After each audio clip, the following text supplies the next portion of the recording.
Bismillahirrahmanirrahim. Assalamualaikum warahmatullahi wabarakatuh. Perkenalkan, nama saya Muhammad Salman Faridi. Saya dari kelas BES A2. Nah, jadi di sini saya akan menjelaskan perkara sholat istisqa. Jadi sholat istisqa itu apa sih? Dan juga bagaimana cara melaksanakan sholat istisqa dan ketentuan-ketentuan apa saja yang harus kita lakukan untuk melaksanakan sholat istisqa menurut perbandingan dari 4 madhab. Entah itu dari Hanafi, Maliki, Syafi'i, ataupun Hambali.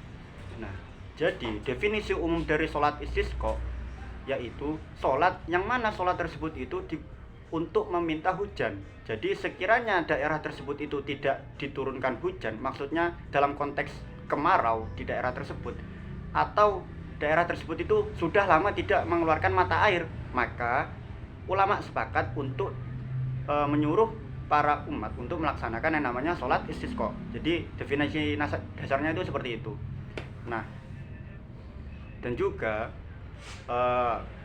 menurut kitab Fathul Qorib jadi Imam Fathul Qorib ini pengarangnya juga merupakan ikut madhab dari Imam Syafi'i. Jadi beliau menjelaskan wa sholatul istisqa'i masnunatun lil muqimin wa musafirin indal hajati minin kita igoisin aw aini ma'in wa nahwi dzalik.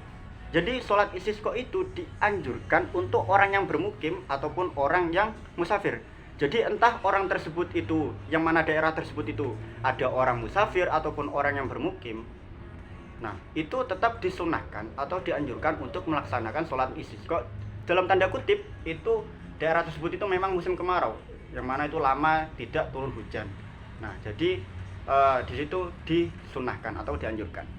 Nah, di sini ada beberapa penjelasan kapan dilaksanakannya sholat istisqa menurut 4 madhab. Nah, waktu pelaksanaan sholat istisqa menurut Imam Maliki dan Hanafi, jadi Imam Maliki dan Imam Hanafi ini sepakat pelaksanaannya itu sama seperti sholat id, entah itu sholat idul adha atau idul fitri, pelaksanaan sholat istisqa-nya itu sama seperti itu. Nah, dan juga pelaksanaannya ini sebelum tergelincirnya matahari, jadi sampai asar itu mentok. Jadi seumpama itu sholat istisqa lebih dari jam 3 ataupun setelah asar itu tidak diperbolehkan. Nah, dan juga ada yang berpendapat bahwasannya sholat istisqa itu boleh dilakukan pagi, siang, malam. Dalam tanda kutip, sholat istisqa-nya itu tidak dilaksanakan pada waktu-waktu yang dimakruhkan untuk sholat. Nah, pandangan yang kedua ini, maksud kami teori yang kedua ini merupakan pendapat yang paling sering digunakan dalam madhab Syafi'i. Nah, jadi seperti itu. Jadi mau dilaksanakan pagi, siang, atau malam itu tidak apa-apa. Jadi di sini mengenai sholat istisqa itu hanya dilakukan atau disunahkan cuman 3 madhab selain dari Hanafi. Jadi Hanafi itu tidak menekankan pada yang namanya sholat istisqa. Jadi konteksnya kalau Imam Hanafi itu yang namanya sholat istisqa itu pasti ada yang namanya imam dan makmum. Jadi imam dan makmum itu pergi ke suatu tempat, misalnya seperti contoh tanah lapang. Jadi itu hanya terfokus pada istighfar dan meminta doa. Jadi sekiranya orang-orang tersebut itu sholat sendiri, maka itu laisa muskil, tidak masalah. Nah, selanjutnya di dalam sholat istisqa itu kan pasti ada khutbahnya kalau di dalam madhab Imam Syafi'i. Jadi di dalam madhab Imam Syafi'i kalau ada sholat istisqa itu pasti ada khutbahnya. Tapi kalau Imam Abu Hanifah dan Imam Ahmad ini tidak ada khutbah dalam sholat istisqa. Jadi yang ada itu hanya doa dan istighfar saja.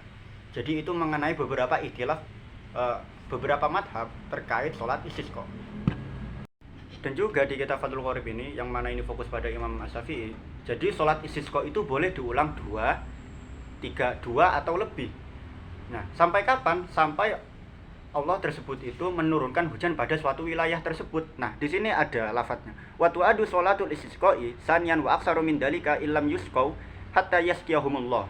Nah, di situ kan ada indikasi bahwasannya ketika kita sudah sholat istisqa 1 kali, nah hujan tersebut itu tidak turun atau mata air tersebut tidak muncul, maka disunahkan untuk melaksanakan sholat yang kedua kalinya sampai 3 ataupun lebih. Nah, itu tidak dipermasalahkan. Jadi itu tidak apa-apa. Dan juga dijelaskan di sini ada beberapa lafaz fayamuruhum al-imamu wa nahwuhu bitaubati wa yalzamuhum imtisalu amrihi kama afta bihi an-Nawawi.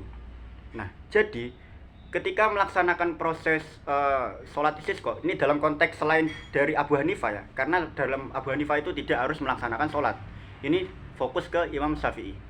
Nah, seorang imam itu memerintahkan makmum untuk yang namanya tobat. Nah, hendaknya seorang makmum itu mengikuti apa yang diucapkan oleh imam, seperti yang difatwakan oleh Imam An-Nawawi. Nah, dan juga wa taubatu minad dzanbi wajibatun amaru al-imamu biha aula. Jadi sekiranya imam tersebut itu menyuruh kepada makmum untuk tobat atau tidak, maka hukum makmum untuk melaksanakan tobat itu tetap dihukumi wajib. Dan selain tobat, kita itu dianjurkan untuk sedekah dan keluar dari beberapa kedoliman. Seperti contoh kita dolim pada orang. Nah, itu kita hentikan dengan cara bertobat.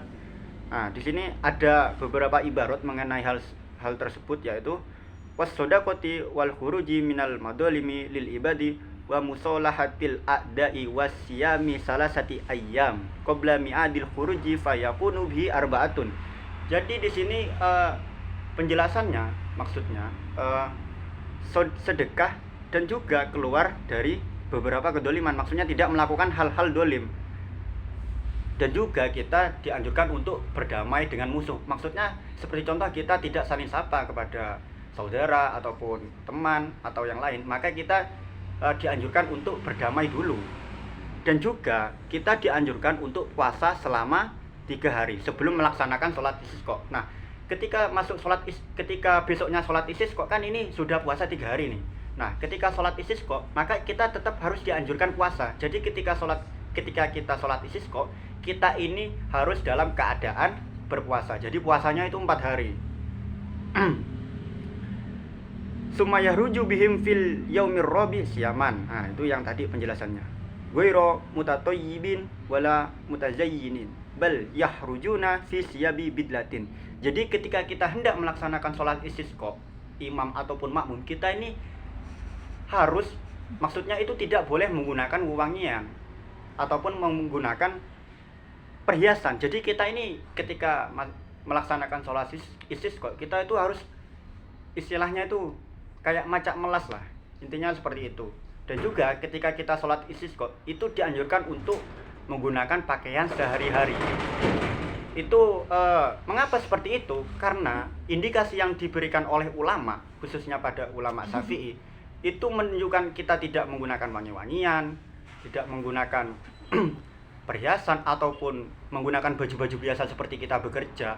Nah, itu semata-mata kita itu hanya butuh kepada Allah. Jadi kita ini butuh pertolongan untuk menurunkan hujan. Jadi seperti itu.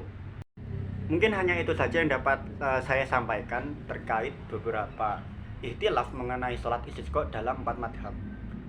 Sekian dari kami. Wassalamualaikum warahmatullahi wabarakatuh.